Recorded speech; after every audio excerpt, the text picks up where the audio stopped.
Hi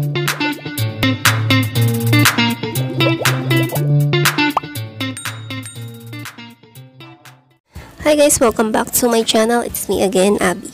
For today's video, i-share ko sa inyo kung paano mag-upgrade ng account sa Xtraincom.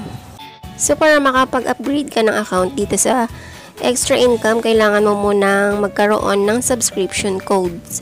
And, para magkaroon ka naman ng subscription code, kailangan mong bumili ng star. So, punta tayo dito sa three line ng left side and pindutin natin ng subscription code. And under ng subscription code, pipindutin lang natin ang buy star. And from here, pipiliin lang or mamimili lang tayo ng level of subscription na gusto nating i-upgrade. Okay, example lang muna itong bronze star.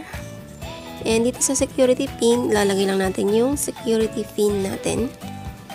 And after that, pindutin lang natin ang pay with DragonPay. And from here, pipili lang tayo dito sa select a payment option. And pipiliin lang natin dito ang Gcash.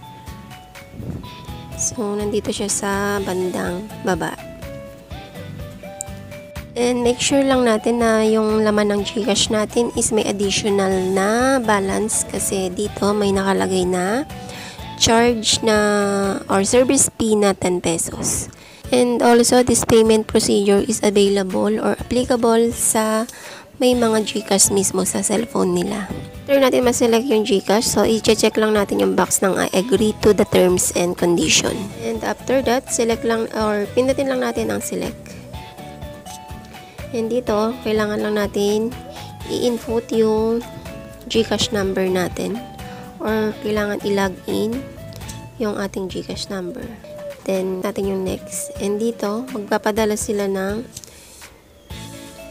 code, 6-digit authentication code sa number na nilagay natin or sa Gcash number natin. So, ayun. So, i-retype lang natin siya dito. Or i-enter lang natin. And, pindutin natin yung next.